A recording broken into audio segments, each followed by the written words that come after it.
लोकतंत्र का सबसे बड़ा पर्व आप सभी को पता है पूरे हिंदुस्तान में चल रहा है। इस कड़ी में सभी पॉलिटिकल पार्टीज जो है लगातार जो है अपना कैंपेन जो है कर रहे हैं। लेकिन इस वक्त मैं मौजूद हूँ वेस्ट कामेंग डिस्ट्रिक्ट दिरांग, और दिरांग से अगर आप तकरीबन सोचेंगे अभी हम चंदेर में हूँ, और ये एक ऐसे जगह में है जहाँ से आप जो है पूरा दिरांग का उसके बाद सेलातोप का व्यूज को यहाँ से देख सकता है, और ये बहुत काफ़ी सुंदर जगह है और इस जगह को प्रमोट करना भी जरूरी है। लेकिन आज के इस हमारे जो एक्सक्लूसिव इंटरव्यू में केंद्र मंत्री किरण रिजिजू हमारे साथ है, और आप सभी को पता है वन अरुणाचल वेस्ट से जो है एमपी कंटेस्ट कर रहे हैं और लगातार जीत रहे हैं। और अभी भारत सरकार ने उनको और भी जिम्मेदार दिया हुआ है कि वो भारत को और आगे बढ़ाने के लिए, देश को आगे बढ़ाने के लिए और अरुणाचल प्रदेश को आगे बढ़ाने के लिए उनको फिर से अलग मंत्रालय भी उनको सौंपा हुआ है। आज हम उनसे सीधा बात करते हैं इलेक्शन को लेकर के, और उनके ऊपर तमाम आरोप है उनको लेकर कर सीधा उनसे हम लोग सवाल करते हैं और उनका जवाब क्या होता है आप तक पहुंचाने के लिए मैं कोशिश करूंगा। सबसे पहले किरण जी, मैं आपको अरुण भूमि न्यूज चैनल में स्वागत करता हूँ। धन्यवाद। पहला सवाल तो यही रहेगा क्योंकि पूरा अरुणाचल के लोगों को पता है कि अभी हाल ही में 10 दिन पहले एक ऑडियो रिकॉर्ड जो चल रहा था जिसमें ये आरोप लगाया जा रहा था मुख्यमंत्री पेमा खांडू को कि किरण रिजिजू के खिलाफ जो है पेमा खांडू जो है कैंडिडेट तोको शीतल को उठाया गया है, या फिर रिजिजू के खिलाफ ही जो है पैसा डाल करके जो है कैंडिडेट उतर रहा है। ऐसे एक ऑडियो क्लिप हमने खुद चलाया है। इस ऑडियो क्लिप के बारे में आपका क्या राय है सर? मेरा पास में वो ऑडियो क्लिप आया था जी, तो वो अपना एक्स मिनिस्टर हरिनाथन साहब का आवाज और एक कोई नरेश ना क्या नाम का एक आदमी से बात कर रहा था, वो मुझे मालूम नहीं है जी। तो ये तो हमारे लिए एक ऐसे ही हल्का फुल्का जोक जैसे है, क्योंकि सीएम साहब और हम लोग सब मोदी जी के नाम में एक टीम में काम कर रहे हैं। मेरे खिलाफ कोई करने का सवाल ही नहीं होता है। पेमा खांडू साहब को मजबूत करने के लिए, उनका जो सरकार को और ताकत देने के लिए मैं दिन रात लगा रहता हूं ताकि अरुणाचल का लोगों का भला हो। सीएम साहब मेरा खिलाफ क्यों करेगा और मेरा खिलाफ कैसे कर सकते हैं, क्योंकि आजकल कोई छुपा नहीं सकते ना। बिल्कुल। तो ये तो ऐसे ही हल्का फुल्का किसी ने इसको बोला है जरूर, लेकिन ये सच नहीं है। और सीएम साहब पेमा खांडू साहब खुद सारा एमएलए पार्टी वर्कर के साथ मिलकर के दोनों एमपी जिता करके मोदी जी का हाथ मजबूत करने में लगे हुए हैं। जी, क्या इस सिलसिले में आपने मुख्यमंत्री पेमा खांडू से बात किया कि ये सच्चाई में क्या ये ऑडियो क्लिप जो है कहीं से आया है, क्या फिर आपने बात किया, इससे आपस में बात हुआ आप दोनों की? मेरा पास जब क्लिप आया मैंने चीफ मिनिस्टर को फॉरवर्ड कर दिया जी। मैंने बोला कि ये कौन है, जांच करके देख लीजिए किसका आवाज है, क्योंकि हम लोग सीरियसली लिया नहीं इसको। एक्चुअली जिसने बोला है वो सीरियसली बोला होगा, लेकिन हम लोग इसको सीरियसली लेते रहे क्योंकि सच्चाई नहीं है ना ये। तो सीएम की तरफ से कुछ आपको बात किया कि ये क्या है? इसको बहुत सीरियसली हम लोग लिया नहीं, क्योंकि मैंने उनको फॉरवर्ड कर दिया जी। और सीएम को भी थोड़ा सा इसको हंसी मजाक में लिया होगा उन्होंने। हालांकि आपने सुना होगा सीएम ने मीडिया ब्रीफिंग करते हुए हंसते हुए बोला है कि ये जोक ऑफ द मतलब ईयर है। मैंने सुना था जी। तो ये एक मतलब बहुत चर्चा का विषय रहा था ये जो ऑडियो क्लिप था, जिसको हमने खुद न्यूज़ में फॉलो भी किया था और उसको हमने खबरें भी चलाई थी कि सच्ची रूप से ये कहां से आया, कैसे हुआ, हमने इनको जानने की कोशिश की। दरअसल मुख्यमंत्री ने भी इस बात को साफ कर दिया था कि ऐसा कुछ नहीं है, और जो भी ऑडियो क्लिप जो भी लीक किया होगा ये कुछ बेबुनियादी है, ऐसे उन्होंने कहा। आज इसी सवाल को हमने किरण साहब से सीधा जानने की कोशिश की है, और अगला सवाल आपसे ये है, मैं तो सीधा सवाल करता हूँ। अगला सवाल ये है, आपको बहुत सारे अरुणाचल के लोग ये कहा जा रहा है, और उसे खासकर यूथ, आपको पता है एपीसीएस जो स्कीम हुआ था, इसके ये आपका दूसरा सवाल है।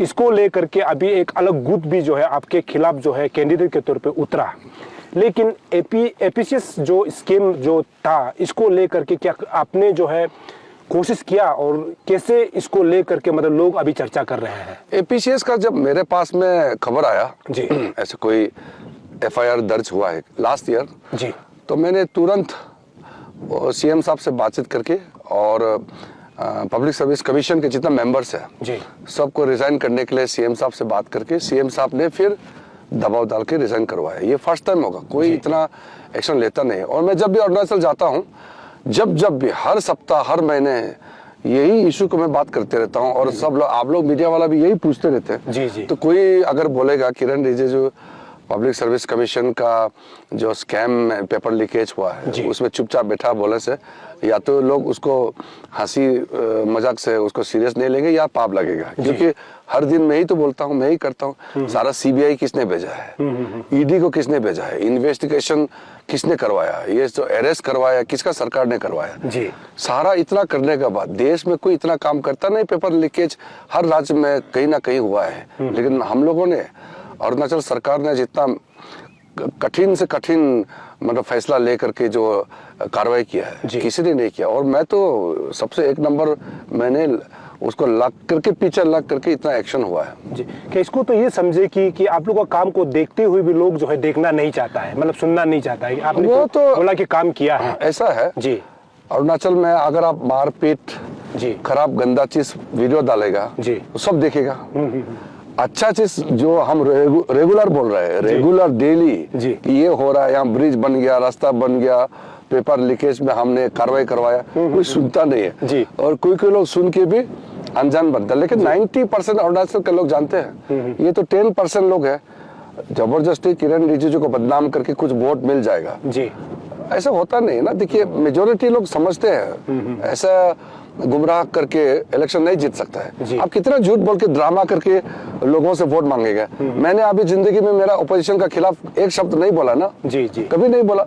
मुझे अरुणाचल के लोगों ने प्यार मोहब्बत इतना ब्लेसिंग दे करके एमपी बनाया। मैंने आज तक मेरा ओपोनेंट का नाम तक नहीं लेता हूँ, नाम लेने से भी अच्छा के लिए लेता हूँ जी। तो वो लोग मुझे नाम लेकर के क्यों बोलता है, शायद एक दो वोट मिल जाए। मेरा जिंदगी बहुत साफ है, मुझे कोई इल्जाम नहीं लगा सकता है। इसका मतलब ये है कि किरण रिजिजू का सीधा कहना है कि जो एपीसीएस जो स्कीम था, इसके ऊपर उन्होंने काम किया है।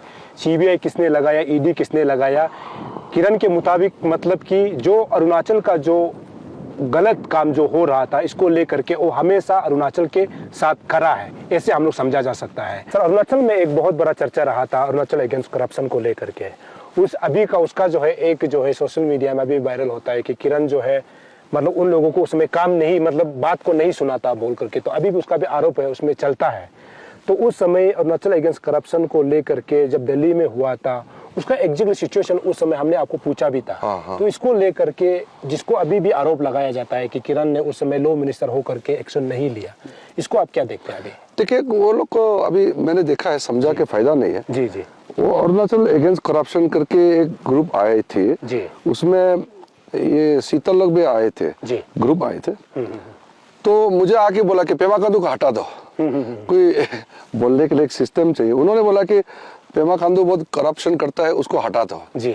डेमोक्रेसी में ऐसा मैं एक एमपी हूँ, एक सीएम को ऐसे कैसे हटा देगा। तो मैंने पेमा खांडू साहब को नहीं हटाया बोल के मेरा ऊपर गुस्सा हो गया, जबकि उनका अरुणाचल अगेंस्ट करप्शन जो है सीएम साहब के खिलाफ में वो लोग बोल रहा था। जी जी। बाद में मैंने नहीं हटाया बोल के कि मुझे वो लोग खिलाफ बोलने लग गया। लेकिन मुझे इससे कुछ फर्क नहीं पड़ता, क्योंकि पब्लिक साथ में है ना। देखिए जनता तय करता है। कुछ लोग एजेंडा ले करके डिजाइन करके जबरदस्ती अब दिल्ली में आकर के कुछ औरत हमारे वहां में आए थे, उसके बाद एक ग्रुप वुमेन लेके आए थे, जबरदस्ती अरुणाचल भवन में घुस करके वहां रहने के लिए बोलता है, मुझे तो मालूम नहीं। ट्रेन से भर के लाया बोलता है, मालूम नहीं। तो दिल्ली कैपिटल में पुलिस कुछ कार्रवाई करेगा, मुझे तो मालूम नहीं। तो अरुणाचल भवन में जबरदस्ती घुसा है बोल के पुलिस ने कार्रवाई किया। तो यहाँ झूठ बोला कि किरण रिजिजू ने पुलिस लगा के औरत लोग को पीटने दिया। तो ऐसा झूठ बात ये लोग बोल के करते रहता है। तो मैं तो ये सब बातें में इतना ध्यान नहीं देता हूँ, क्योंकि मुझे काम करना है। अगर हम ये तू मैं ये सब करके बैठेंगे तो काम कौन करेगा, मेरा इतना बड़ा जिम्मेदारी है। जी। आपको क्या लगता है जब अरुणाचल अगेंस्ट करप्शन उस समय आपको और यहाँ के मुख्यमंत्री को रिजर्वेशन देने की बात कही थी, लेकिन अभी देखा जाए तो वही जो उस समय आवाज उठाने वाला आज जो है कैंडिडेट के तौर पे खड़ा है, तो क्या उस समय जो है उन्होंने आवाज उठाया, क्या ये पॉलिटिकल स्टैंड था? आपको क्या लगता है? मालूम नहीं, उस समय तो वो पेमा खांडू साहब का खिलाफ में जी जबरदस्ती वो रिजाइन करने के लिए मुझे फोर्स किया।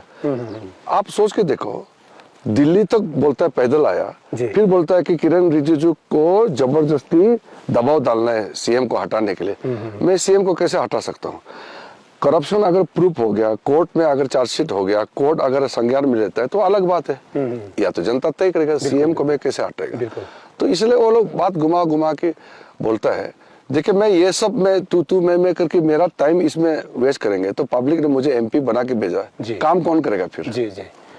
किरण रिजिजू अभी लॉ मिनिस्टर होने के बाद अरुणाचल के लिए कौन सा बड़ा काम किया आपके याद में? काम तो लॉ मिनिस्टर मतलब से एक डिपार्टमेंट नहीं होते जी।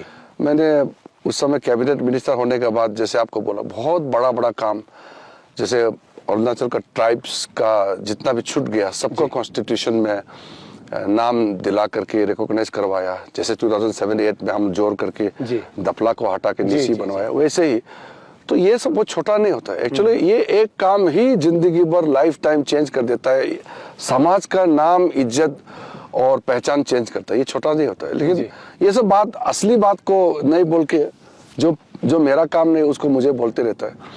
तो लॉ मिनिस्टर बनने के बाद फिर हमने 3 जज गुवाहाटी हाई कोर्ट में बढ़ाया जी, बिल्कुल। और 3 अरुणाचल का जज बन गया हाई कोर्ट में पहली बार। और ये हमेशा, अभी तो मैं लॉ मिनिस्टर फ्यूचर में रहो ना रहो मतलब नहीं है, अभी तो अरुणाचल का हमेशा से 3 हाई कोर्ट जज रहेगा। और फिर यहाँ कोर्ट बिल्डिंग का नया सैंक्शन हमने पूरा करवाया और अभी डिस्ट्रिक्ट में भी कोर्ट वगैरह बन रहा है। जी, ये सब भी। जी, जब आप खेल के मंत्री रहे हैं, क्योंकि उसमें आप इंडिपेंडेंट चार्ज में थे, तो बहुत सारे लोगों का आरोप ये भी था कि किरण रिजिजू ने खेल मंत्री होते हुए अरुणाचल के लिए कुछ नहीं किया।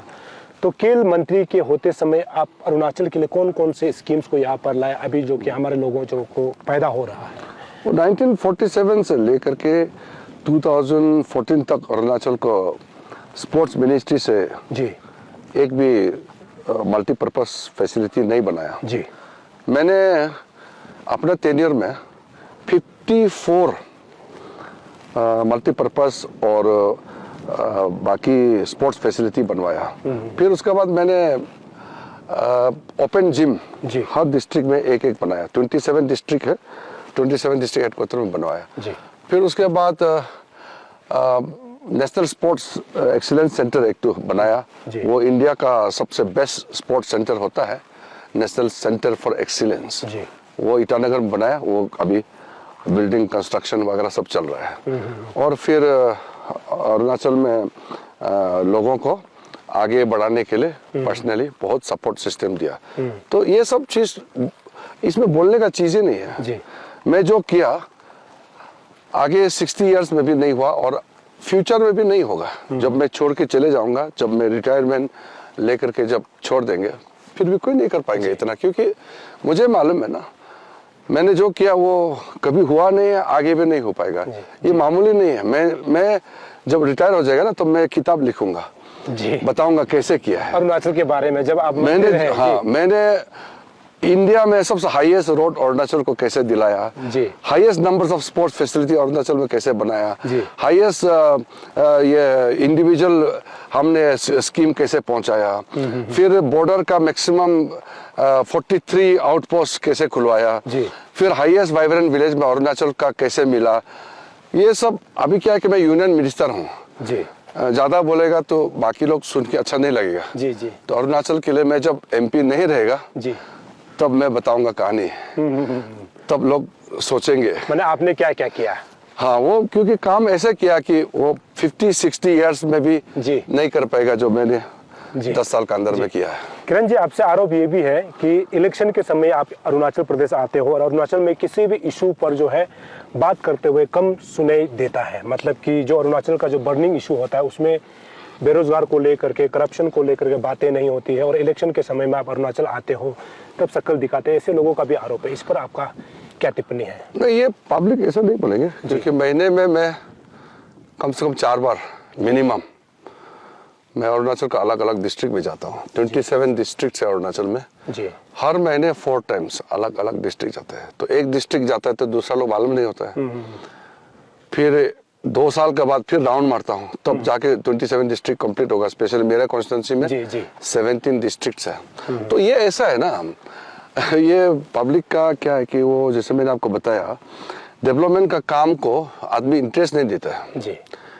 कोई कंट्रोवर्सी वाला बात बोलने से आदमी देखता है। तो जैसे कि मैं हर समय आके अरुणाचल का एवरी डे अरुणाचल में बिजली, पानी, अरुणाचल का रास्ता जी। मैं ही डील करता हूँ दिल्ली से डेली। जो भी स्कीम्स आता है हाँ, यहाँ पे। फिर बोलता है कि बात नहीं करते हर इशू। जैसे मैंने कहा पब्लिक सर्विस कमीशन का स्कीम हो, कोई भी स्कीम हो, क्या बोलते हैं कोई स्कैम है, वो मैंने ही उसको परसू करता हूँ, लेकिन वो लोग बोलते हैं कि नहीं बोलता है। तो ऐसे मिसअंडरस्टैंडिंग से होता है। मैंने अरुणाचल में कोई भी डिस्ट्रिक्ट, कोई भी जगह ऐसे नहीं छोड़ा जी। जिसको हमने ध्यान नहीं दिया। और काम क्या है ना, इसमें एक चीज आपको समझना होगा, यहाँ चीफ मिनिस्टर, एमएलए लोग बैठा हुआ है, वो काम को मैं नहीं छीन सकता हूँ। अगर मैं चीफ मिनिस्टर का, एमएलए का, डीसी का, एसपी का काम मैं करूंगा जी, तो लोग कहेंगे ना ये दिल्ली भेजा है, दिल्ली तो रहता नहीं, यहाँ का काम छीन के बैठा है। जैसे पंचायत इलेक्शन में मैं इन्वॉल्व नहीं करता हूँ, जिसको भी टिकट देना दो, पार्टी का भी, नहीं तो बोलते ना किरण रिजिजू को दिल्ली भेजा है, वो एमपी बनाया, वहां का काम नहीं करके यहाँ एमएलए का काम छीन के बैठता है, यहाँ का पंचायत का काम छीन के बैठता है, लोकल इलेक्शन में हाथ डालता है, ऐसा एक्यूज करेगा ना। पहले ऐसे बोलता था ना एमपी लोगों को, दिल्ली भेजता है, दिल्ली जाता नहीं है, यहाँ भी गायब हो जाता है, दिखाई नहीं देता है। तो हम तो दिल्ली में बैठ करके भी काम करता है, अरुणाचल आके भी पब्लिक का काम करता है। मतलब यही हुआ कि अरुणाचल पे रहो तो तब भी प्रॉब्लम, और दिल्ली में रह करके और पूरा हिंदुस्तान के लिए काम करो तब भी प्रॉब्लम। वो माइंडसेट से होता है जी। क्योंकि हमारा कुछ लोग जानबूझ के गुमराह करने के लिए गलत बात बोलता है, लेकिन अरुणाचल में मेजोरिटी लोग अच्छे लोग हैं जी। 90% अच्छा होता है जी। ये जो मुझे गाली दे करके बदनाम करने वाला, वो 24 घंटा फेसबुक में नकली नाम लिख के गाली देगा, जी। ऐसा 5-6% ही होता है जी। वो ज्यादा ऐसा नहीं करता है। मैक्सिमम लोग जेंटल होता है, वो गाला गाली में नहीं उतरता है। ये गाला गाली लैंग्वेज वाला, एब्यूज करने वाला, ऐसा वाला 5-6% ही होगा समाज में। इस इलेक्शन में आपने मैनिफेस्टो भी जारी किया, आपने पूरे 5 साल में क्या क्या काम किया है, लेकिन इस इलेक्शन में आपका कौन सा विकास मुद्दा को लेकर के आने वाला 5 साल के लिए चुनाव में जो फिर आप उतर रहे हैं, आपका सोच क्या है? देखिए, जो मैंने ऑलरेडी काम कर दिया वो तो सब जनता देख रहा है जी। मैंने आपको पहले भी बोला, ये बिजली, पानी, जी। रास्ता, 4G network, mobile phone, border में रास्ता पहुंचाना, और जो बेसिक सुविधा है, गांव में डेरे होना चाहिए, गरीब का घर होना चाहिए, खाना पहुंचाना चाहिए, मेडिसिन पहुंचाना चाहिए, ये सारा चीज़ बेसिक चीज़ होता है, वो लगभग अभी 90% हो गया। जी। अब नेक्स्ट फेज मेरा जो प्रायोरिटी रहेगा वो है एम्प्लॉयमेंट जनरेशन, जी। Income generation. जी। क्योंकि यूथ को कैसे एम्प्लॉय करोगे, उसको अपॉर्चुनिटी देना पड़ेगा। मुद्रा loan, Svanidhi loan, tourism sector में, हाइड्रो पावर सेक्टर में बड़ा काम होगा तो वहाँ से जॉब क्रिएशन होगा। मैन्युफैक्चरिंग यूनिट, जी। खाने पीने से लेकर के बाकी इस्तेमाल करने का चीज़ें जो होते हैं उसका मैन्युफैक्चरिंग यूनिट बनेगा, तो उससे रेवेन्यू भी जनरेशन होगा, एम्प्लॉयमेंट भी जनरेशन होगा। फिर उसके बाद में अरुणाचल में हॉर्टिकल्चर, एग्रीकल्चर का बड़ा जो एक पोटेंशियल है, जी। उसको भी अनलीज करना है। तो ये नेक्स्ट इलेक्शन जब खत्म हो जाएगा तो ये सारा काम जमीन पे शुरू हो जाएगा। जी। आलोम में आपका न्यूज़ को मैंने कवरेज किया था, उस समय आप भाषण देते हुए ये कहा था कि जो भी एमपी जो भी कंटेस्ट कर रहा है, कोई एरा गेरा, यानी एमपी ऐसे नहीं होता है। दिल्ली में जिसको जाना होता है वो कम से कम एक पार्टी जो सरकार चला रहा है उनको जाना चाहिए, या फिर कोई परिपक्व नेता जाना चाहिए जिसको कि अरुणाचल को रिप्रेजेंट कर सके। और अभी के समय में अरुणाचल में ऐसे भी माना जा रहा है कि अरुणाचल का जो है चेहरा जो है केंद्र में जो है किरण रिजिजू है। इसको लेकर के आपका कुछ? ऐसा है, हमारे अरुणाचल के लोग बहुत सीधे होते हैं जी। भोला, बहुत ही सिंपल होते हैं जी। वो गुमराह करने से आदमी चेंज होने का चांसेस है, इसलिए हम लोग ट्राइबल लोग ज़्यादा इनोसेंट होते हैं। बहुत सा लीडर्स दिल्ली में जी।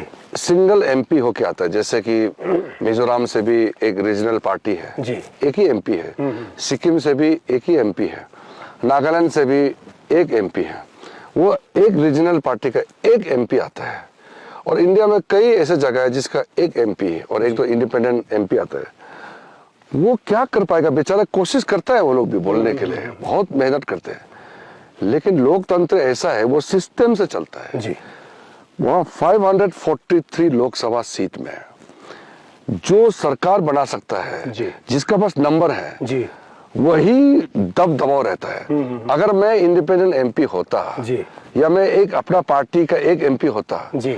तो मैं कैबिनेट मिनिस्टर भी नहीं बनता। बिल्कुल। और जो मैं पार्लियामेंट में खड़ा करके दम देके जो भाषण देता है दुनिया सुनता है जी। ये भी नहीं सुनना था। मैं आपको एक बहुत सेंसिटिव बात बताता हूँ। जी। जब मैं नए नए एमपी बने थे, हमारे कुछ ट्राइबल एमपीज थे, मैं नाम नहीं लूंगा, एक दो छोटे पार्टी के, बेचारे वो भाषण देते थे, लोग मजाक उड़ाते थे और बोलते हैं तुम छोटा पार्टी है, तुम्हारा 2 मिनट हो गया, बंद करो, ऐसे करके। और पीछे से बोलते हैं आदिवासी देखो, ट्राइबल है, कुछ जानते नहीं। जी। लेकिन आजकल हम लोगों के जमाने में ये नहीं बोल सकते हैं। मोदी जी के समय में जी जी जी 3 ट्राइबल कैबिनेट मिनिस्टर बना है इंडिया में पहली बार। जी। और हम लोग जो भी काम करता है सोच समझ कर करता है। अभी हमारे ऊपर में कोई मजाक नहीं उड़ा सकता है। जी। तो इसलिए पार्लियामेंट में जाना है तो जाने लायक होना बहुत जरूरी है, क्योंकि आप अपने लिए खड़ा नहीं होता है ना। बिल्कुल बिल्कुल। आपका लोगों के लिए खड़ा जी, होता है। जी। हम जाके ऐसा भाषा बोलेंगे, जी। ऐसा ड्रामा करेंगे, लोग हंसेंगे, तो बदनाम कौन होगा? जी। अरुणाचल की जनता बदनाम होगा ना। जी। क्योंकि एमपी देश का पार्लियामेंट में अपना प्रदेश को रिप्रेजेंट करता है। बिल्कुल। तो इसको हल्का फुल्का लाइटली नहीं लेना चाहिए। जी। जिस कारण से मतलब किरण, आपको मैंने एक सवाल ये किया था कि आपको जो है अरुणाचल का रिप्रेजेंट आप जरूर है, लेकिन आप अरुणाचल को दिल्ली में बैठ करके अरुणाचल का बड़ा चेहरा है, तो क्या इस चेहरा को जो है, जो ओपोनेंट जो अभी कैंपेन करके घूम रहा है, ये जानबूझ के बोल रहा है या फिर क्या है? कि आपने खुद कहा है कि जो छोटा पार्टी होता है वो एमपी बनता है तो उसमें आवाज उठाने के लिए पूरा कमजोर होता है, तो एक जो रूलिंग में बैठे हुए एक एमपी को भेजना अच्छा है या फिर छोटा पार्टी को भेजना ठीक है? देखिए, एक तो मैंने जो बैकग्राउंड बताया, जी। आप लोग जजमेंट कर लीजिए। जी। अभी अरुणाचल में 2 एमपी है। जी। हमारा टोटल नॉर्थ ईस्ट में 25 एमपीज है। जी। आप 25 एमपीज का नाम गिन के बताइए, जी। तो आपको पता लग जाएगा कि कौन सा पार्टी का क्या होता है। जी जी जी मतलब कौन वहाँ अभी मतलब रिप्रेजेंट कर रहा है, ऐसे समझा जाए ना? हाँ, क्योंकि अभी जो मैं देखो नॉर्थ ईस्ट एमपीज फोरम का भी चेयरमैन हूं। जी जी बिल्कुल बिल्कुल। हम लोग नॉर्थ ईस्ट का राज्यसभा लोकसभा मिला करके 39 एमपीज है। जी। और मैं लोकसभा राज्यसभा सभी एमपीज को मिलते रहता हूँ। जी। और नॉर्थ ईस्ट एमपीज का फोरम का चेयरमैन भी मैं हूँ। जी। क्योंकि मुझे इसलिए बनाया है क्योंकि मैं जब चेयरमैन होकर के कुछ बात करता हूँ उसका प्रभाव होता है। जी। और अगर मैं नॉर्थ ईस्ट एमपीज फोरम का चेयरमैन होगा, उससे कई इशू जो है मेरा एक टेलीफोन कॉल से, मेरा एक बात बोलने से हो जाता है। जी। और फिर रूलिंग गवर्नमेंट का है, कैबिनेट मंत्री है, तो उसका भी फायदा मिलता है पोजीशन का। जी। तो ये सारा चीज देखना होता है। कई चीजें होता है जो पब्लिक प्लेटफॉर्म में भाषण में हम लोग को बोलना नहीं होता है, उसको समझना होता है। जी। तो जैसे मैंने कहा अरुणाचल में 90% लोग अच्छे हैं, वो समझते हैं। ये जो नहीं समझने वाला सिर्फ गाली दे के बदनाम करके ड्रामा जैसे करके बदनाम करके सोशल मीडिया में करता ना, ये सिर्फ ज्यादा से ज्यादा 5-6% लोग होते हैं। जी जी। इलेक्शन तो बहुत 19 तारीख को है, आज 17 तारीख हो जाता है, लेकिन कुछ ऐसी चीज है जो जानना बहुत जरूरी है। अभी आपके सरकार की तरफ से ये कहा जा रहा है कि जो फ्रंटियर हाईवे है, इसके बारे में थोड़ा सा आप बता पाएंगे जनता को? फ्रंटियर हाईवे के बारे में मैं इतना ही बोलना चाहता हूँ कि ये हमारा देश का जी आज तक का इतिहास में सबसे एम्बिशियस और सबसे बड़ा और सबसे कठिन नेशनल हाईवे बनेगा। जी। ये जो हम दोनों खड़ा है, ये छंदर है जी। यहाँ से चाइना बॉर्डर जी बिल्कुल वो पास है। तो यहाँ से नीचे साइड से जब वो नफरा तरफ जाएंगे, बहुत दूर है यहाँ से, जो पैदल जाना पड़ेगा। तो यहाँ से उस जो दूर पहाड़ दिख रहा है उस पहाड़ से नफरा से डिब्रिग जाएगा। जी। डिब्रिग से साचुंग, लाडा, फिर उसके बाद में बामिंग, केनेवा, फिर आगे जाके सावा, वो चाइंग ताजो एरिया होते हुए फिर कोलोनियन को ऊपर से सारली, दामिन, परसिपार्लो, ताली, वो फिर दापुरजो का ऊपर में चेतम का आसपास निकल के फिर ये तालिहा से 2 भाग हो जाता है। आगे नाचो से मेचुका जाएगा और तालिहा से तातो, फिर मणिगांव होते हुए फिर नीचे वापस आके मॉलो से पायुम होके मिगिंग टूतिंग फिर सिंगा आनेले, फिर वहां से पूरा दिबांग वैली क्रॉस करते हुए हायोलियांग से फिर पार होते हुए विजयनगर तक जाएगा जी। ये मैंने फ्रंटियर हाईवे का सपना 2004 में देखा था जी।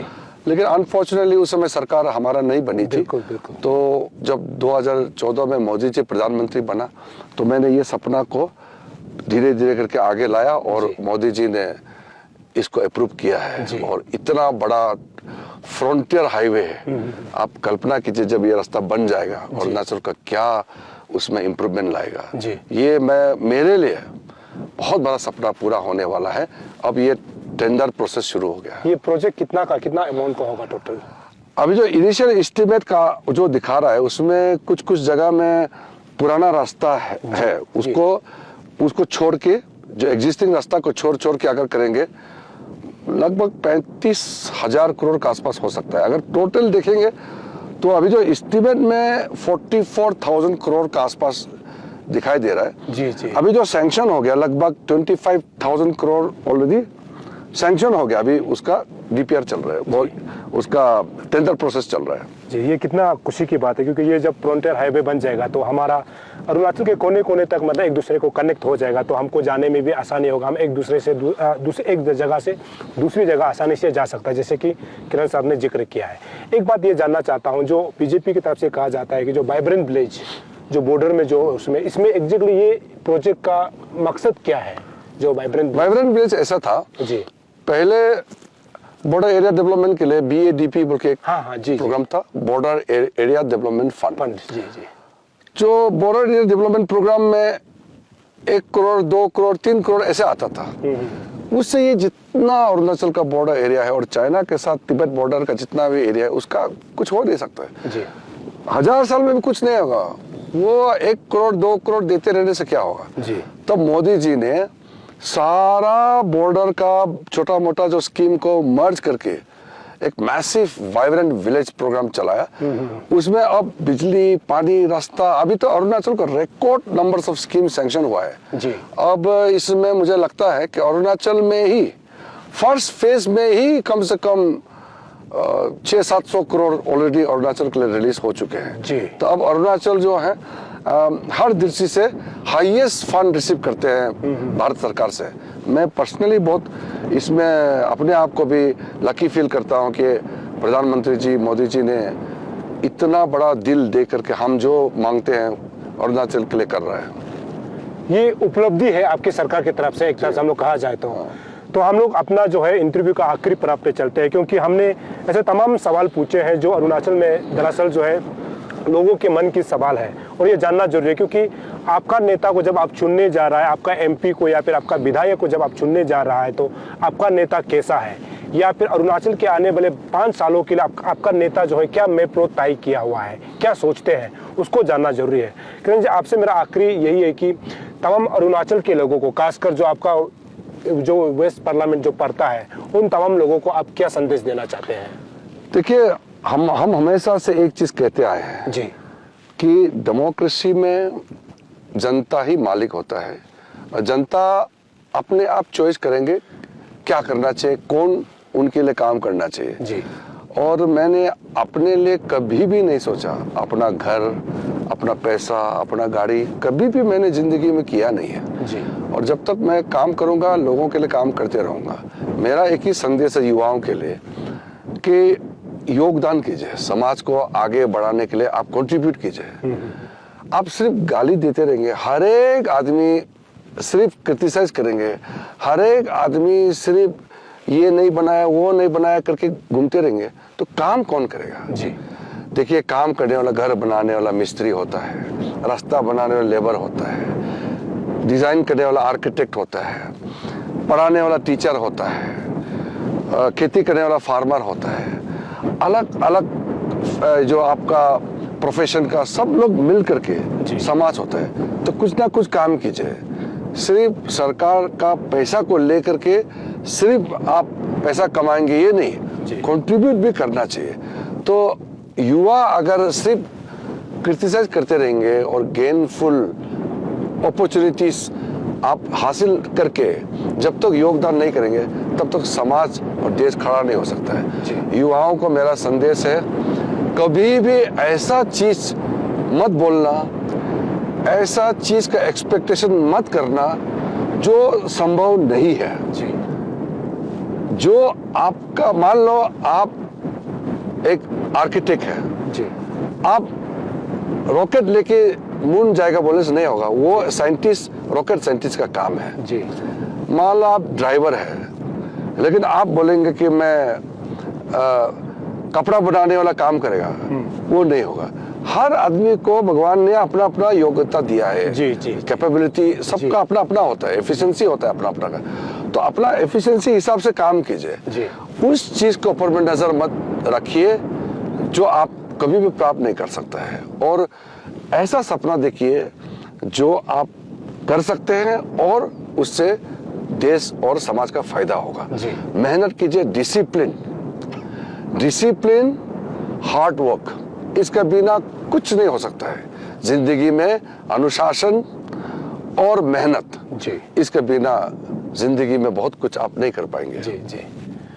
तो ये है किरण जी, क्योंकि आप सभी को पता है 19 तारीख को वोट डाला जाना है, तो 19 तारीख के इस चुनाव के अंतिम पड़ाव पर हमने आखिरकार किरण जी को हमने एक्सक्लूसिव उसके साथ इंटरव्यू की है। कारण यही है कि आपको अपना नेता कैसे हो ये जानना जरूरी है, लेकिन अभी तय आपको करना है, मतदान देने का अधिकार आपके पास है। तो इस बात को चुनाव में आपको देखना होगा कि कौन सा नेता ऐसा होगा जो अरुणाचल को आगे बढ़ा सकता है। मतदान आपको करना है और मतदान करने का अधिकार आपके पास है, नेता चुनने का अधिकार आपके पास है, क्योंकि डेमोक्रेसी का बहुत बड़ा पर्व है। तो इस पर्व में आप सभी को मैं भी रिक्वेस्ट करूंगा कि सभी लोग अपने अपने पोलिंग बूथ में जा करके अपना वोट को देना चाहिए, क्योंकि लोकतंत्र में मतदान करना चाहिए, मतदान करके अपना लीडर चुनना चाहिए। किरण जी, बहुत बहुत शुक्रिया आप अपना समय निकाल कर हमें इंटरव्यू देने के लिए, और मैं उम्मीद करता हूँ कि आपका इलेक्शन जो है अच्छा जाए। धन्यवाद, इतना दूर आप अपना टीम को लेके आया है जी, मैं तो सरप्राइज हो गया, आप इतना दूर कैसे पहुंच गए। Thank you.